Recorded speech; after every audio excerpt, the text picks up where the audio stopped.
Happy Saturday. It's a pleasure to have your company. Welcome to tonight's broadcast with me, Gloria Mutesi. Starting us off tonight, this Saturday, President Paul Kagame met with Jens Spahn, the Federal Minister of Health of Germany, and discussed collaboration for the production of vaccines in Africa. Rwanda and Senegal were selected as vaccine manufacturing hubs in Africa. President Paul Kagame noted that the partnership between Rwanda, Senegal, and the BioNTech reflects a change in vaccine equity, and that this is the moment to be grateful for the significant step taken together with partners and African leaders, as well as partnership with Europe, and that they are ready to work with BioNTech.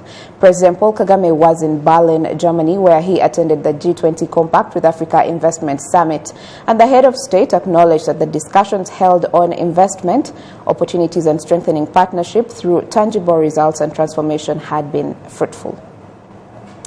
Moving on, the World Health Organization continues to call for cooperation between developed and developing nations to access vaccines as a solution to fight the COVID-19 pandemic. In Rwanda, the people appreciate the government's efforts to protect their lives and for seeking for vaccines around the world. Gabi Muvunyi starts our coverage tonight.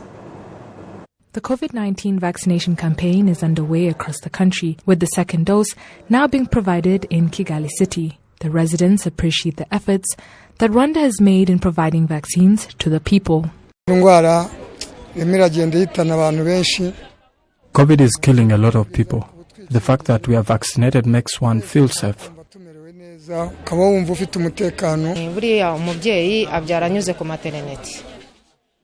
I am 8 months pregnant, and I was afraid that if I was infected with COVID, I would suffer. But now I am happy that I am vaccinated, because if I contract the virus, I will not get very sick. In addition to those who have already received the vaccine, those waiting for it say if the vaccines are available, they will go ahead and take the vaccine.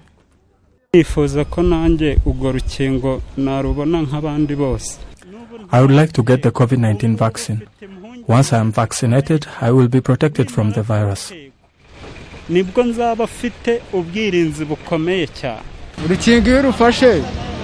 Once you get vaccinated, the vaccine protects you by developing immunity. This virus is aggressive. Some people are dying, and others are sick and taken to the hospital. Figures from the Ministry of Health show that more than 1,400,000 people have already received the first dose of the vaccine, and more than 577 people have been fully vaccinated. The Minister of State in the Ministry of Health in charge of primary health care says Rwandans have the will to be vaccinated, and the government will provide the vaccines to them.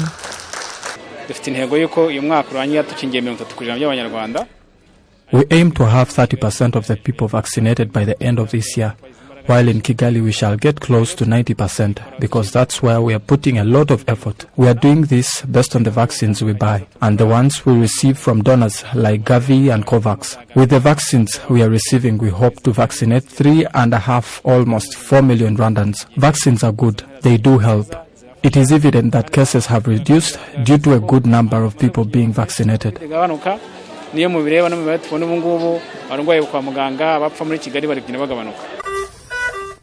Many countries around the world continue to vaccinate their citizens. The United Nations World Health Organization says some developing nations are facing challenges with access to vaccines. Of those countries, only 2% of adults are fully vaccinated, while in developed nations, 50% of those in that category have been fully vaccinated. This issue hinders vaccination campaigns in some developing countries in Africa that had a goal of vaccinating 10% by September and 40% by the end of this year. The World Health Organization Director General said that while there's a large number of the world's population who have not yet received any COVID-19 vaccine, and that some have started administering a third dose, it indicates a lack of efforts to combat this pandemic. Some countries afford to have a booster, and others are not even vaccinating the first and second round. It's a moral issue. And Mike had said it some time ago. It's like saying, okay, you have a life jacket and you're adding another one, while others don't have a single life jacket. But it's not just a moral issue. with a big part of the population unvaccinated, especially in low and low-middle income countries, we're giving opportunity to the virus to circulate. So it's good for the virus, meaning new variants will emerge. And these new variants could be even more, potent than the Delta variant. The WHO says the African continent may not achieve its goals set by the African Union of vaccinating 70% by 2022. In order to acquire more vaccines in the world, WHO calls for stronger partnerships between the vaccine companies and the countries they are made in, and the ones that have already vaccinated a large number of their population. Gabi Muvonyi, reporting for RTV News. Many thanks, Gabi Muvonyi. The Rwanda Defense Force on Saturday graduated a basic military course at the National Basic Military Training Center. The young men and women who graduated demonstrated to the RDF leadership the skills at arms and drills acquired during the course before being welcomed into the RDF. The ceremony was presided over by the RDF Chief of Defense Staff, General Jean Bosco Kazura, on behalf of the Commander-in-Chief. In his remarks, the CDS thanked the new soldiers for the good choice made to join the RDF family that is dedicated to protecting the country and its people. The recruitment and integration of new soldiers, like retirement, are recurring process that are in line with RDF's required operational readiness. The new soldiers have been enrolled into the force after 1 year of basic military training. Moving on, strawberry farmers are asking agricultural officials to avail for them modern strawberry seeds that will lead to increased production because the ones they have no longer produce the yields they used to, affecting supplies to processing plants. Leonidas has been a strawberry farmer for 12 years in Muyongwe sector in Rulindo district. We found him at work with his 5 employees he pays daily. He says he decided to invest heavily after seeing the importance of strawberry farming, and he's able to harvest almost 200 kilos per week and charges 500 Rwanda francs per kilo. Because strawberries are lucrative, we decided to cultivate them. It's possible that I can get 100 kilos on Wednesday, for instance, and then 80 kilos on Saturday. So per week, it's usually between 100 and 200 kilos.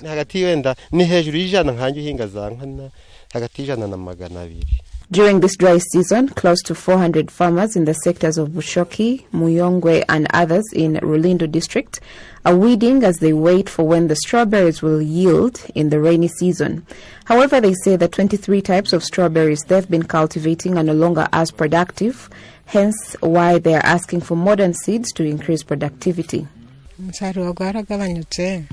Productivity is now low. Before, I used to harvest about 30 kilos. I now get about 15. It's a big difference. If we could get the new seeds, we could try that and perhaps we would make a change. Poor strawberry production has an effect on some agro-processing industries, with some not even producing 30% of their capacity. Agronomists are now asking that research be conducted about which seeds can be used to increase production. That will also service agro-processing industries because most of the ones harvested are for consumption. We need 10 times more the ones we have currently. Now that Minagri is getting involved and that farmers are being involved, we believe this challenge of low amount of processed strawberry goods will be solved. Everyone should put in efforts because there are so many people that need them. For instance, strawberries are currently scarce in supermarkets because the productivity is still low from the farmers. 378 tons of strawberries are sold in markets within the country, while 20 tons are exported to the Democratic Republic of Congo. On the other hand, 63 tons are imported into the country annually to be used in agro-processing industries or in markets. Officials from the Ministry of Agriculture and Animal Resources assure that there are new types of strawberries that have started to be multiplied in Rwanda and will be distributed to farmers gradually.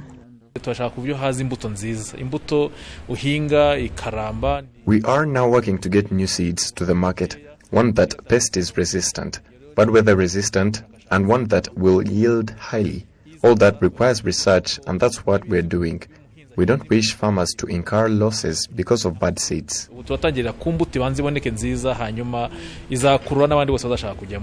Various authorities in the country ask agriculture experts to put in effort in new crops that might increase productivity, to bridge the gap of what's imported and rather invest that money to something else that develops the country. Genocide survivors in what used to be Murambi commune, now part of Gatsibo district, are grateful that the bodies of their loved ones, including 5,000 that were recovered from a deep pit at Chiziguro, have been given a decent burial at the newly renovated Chiziguro Genocide Memorial Site. Seshnore has the details. The 11th of April 1994 is an ominous day for genocide survivors living in present-day Gatsibo district in Rwanda's eastern province because of the atrocities that were committed at the Chiziguro parish and surrounding areas. On the 11th, they targeted the intellectuals, teachers, doctors and commune employees as well as others who worked elsewhere. After they were done killing them, they turned to young, able-bodied men, slaughtering them. After that, everyone died. Kids were killed in front of their parents and vice versa. It was heartbreaking and people were wailing in despair. Towards the end of last year, operations were carried out to recover the bodies of more than 5,000 genocide victims from a pit 20 meters deep. Their bodies have now been given a decent burial at the newly renovated Chiziguro Genocide Memorial Site, along with another 253 brought from the Bugarura Memorial Site in Remera sector, and 15 other bodies recovered from different parts of Gatsibo district. The fact that the government provided us with the medical services we needed to heal our wounds and has now given our loved ones a decent burial is something to be commemoration activities there for them. God bless His Excellency the President, because all of this is because of him. The fact that we are alive and these beautiful memorials are being constructed. We are truly grateful that our loved ones are now in proper places where we can visit them, not out there in the fields with cattle grazing over their bodies. We are very grateful. The governor of the Eastern Province, Emmanuel Gasana, has given the genocide survivors assurances that they will continue to be supported to improve their welfare, and the Executive Secretary of the National Commission for the Fight Against Genocide told those gathered that efforts to bring genocide perpetrators to justice have been yielding results and will continue. Let us start with what used to be the International Criminal Tribunal for Rwanda that was located in Arusha.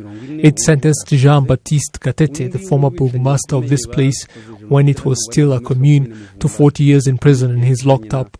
Another, who once served as the burgomaster of Muvumba commune close to Murambi, that being Onesphore Rwabukombe, fled to Germany after committing atrocities at Chiziguro, Kabarondo and elsewhere.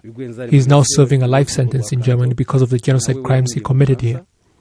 Other suspects that are being followed up include Manasseh Rwenzari, a former court judge who fled to France. His dossier has been completed and presented to the French authorities, and all that is left now is to set a court date for him. France is collaborating with Rwanda's judicial system, and so far 3 other genocide perpetrators have been sentenced in French courts, including 2 former burgomasters of what used to be the Kabarondo commune, not far from here. There is Octavian Ngenzi, Tito Barahira, and Captain Pascal Simbikangwa. They were all sentenced in France, and we are confident that Manasseh Rwenzari is next.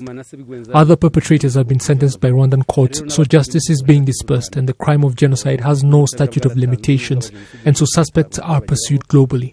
When it comes to Rwanda's relations with other nations, justice is included.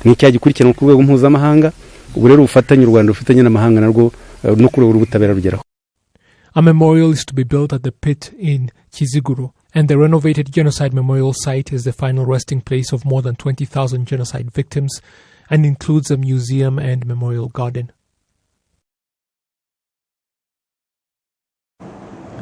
The residents of Karongi town note that the developmental activities that include road construction in the area will further promote domestic tourism, especially with its proximity of Lake Kivu. Let's now hear from Gabi Muvunyi. Karongi is a hilly district with hills sloping down to Lake Kivu, making this area a tourist attraction. The potential for investment in tourism is now making land on the shores of Lake Kivu more valuable. Kera nkimenya ubwenge nasanze ubutaka bwa hano mu karere ka Karongi. When I was enlightened, I found that the land in Karongi, especially the one next to the shore of Lake Kivu, was not of any value because people equated land to small things like a bottle of alcohol. But right now, land is as valuable as gold.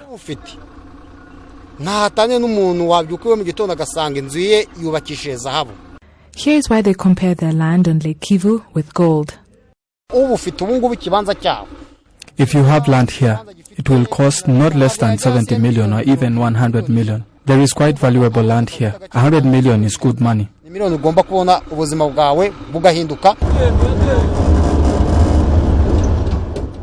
The construction work on the 2.2-kilometer road on the shores of Lake Kivu in Karongi district is almost complete. The residents of Karongi say this road construction will provide opportunities for tourism development in the district. It will be great if this road attracts many tourists who will bring in foreign currency, which will contribute towards the development here.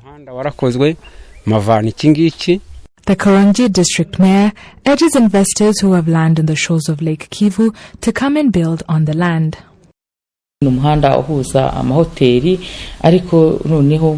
That road will help us a lot in terms of tourism because it is a road that connects to hotels.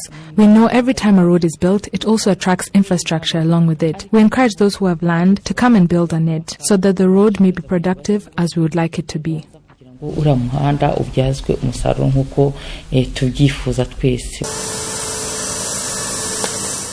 Although Karongi district is a tourist area, access to it becomes difficult because the Muhanga-Karongi road is badly damaged. However, construction work is in full swing in stages from Rubengera to Rambura, where 15 kilometers of construction work has reached 40%.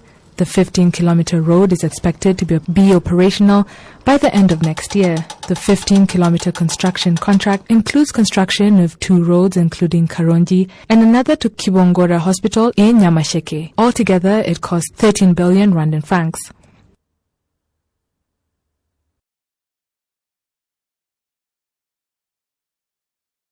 The Rwanda Transport Development Agency project manager says that within 2 years, the Muhanga-Karongi road will be a tourist destination based on ongoing projects.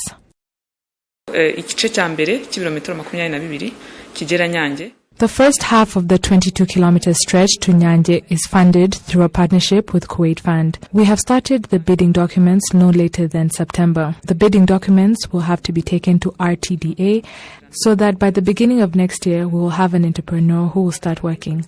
For the other part, from Nyanje to Muhanga, talks with Kuwait Fund have not been finalized, but they have expressed willingness to sign the agreement, so by the end of the year, the agreement will be available. Noneho rero nazo hagati mu mwaka utaha tukaba twabonye rwiyemezamirimo n'abagatangira gakora. Construction work on the Karongi-Muhanga road will continue as planned without any hitch as the construction workers will work day in and day out. Gabi Muvunyi reporting for RTV News. Psychologists and artisans say that people should give more importance to visual arts and crafts because in addition to entertaining people and relaxing them, it also helps to treat some of the mental illnesses. Take a look. Daily, people get up to go to work looking to sustain themselves. Sometimes this causes fatigue and stress. Psychologists say there are ways to alleviate this fatigue, such as through creative art and its health. The relationship between mental health and art is that art is a tool that we can use in art therapy to help people express emotions non-verbally.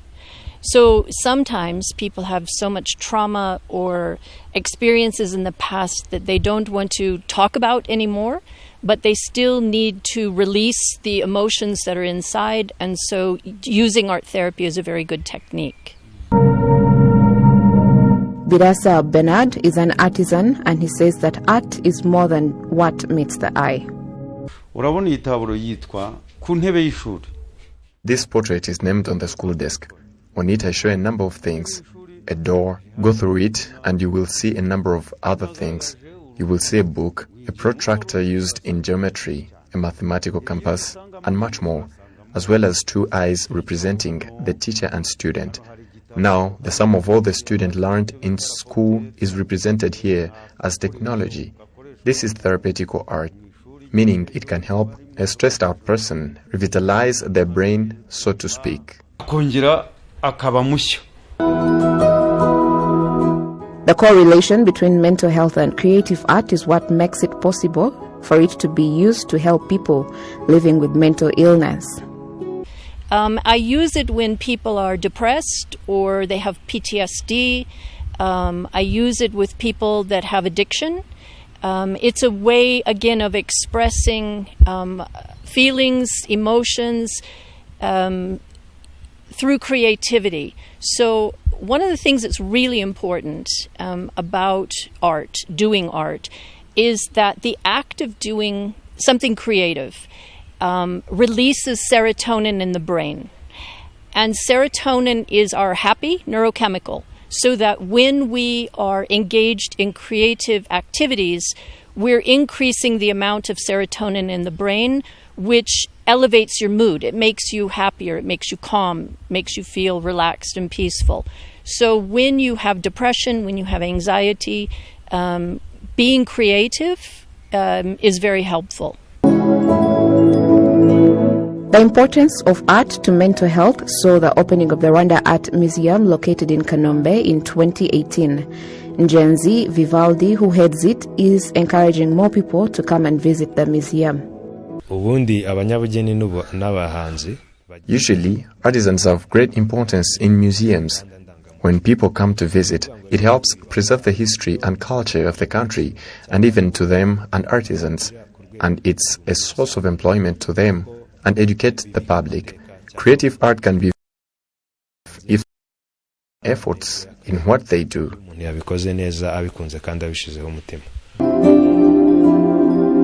Traveling, physical activity, and vacations are mostly recommended for people with fatigue and stress, and experts believe that participating in any form of creative art could be a stress reliever, regardless of whether one has the talent or not.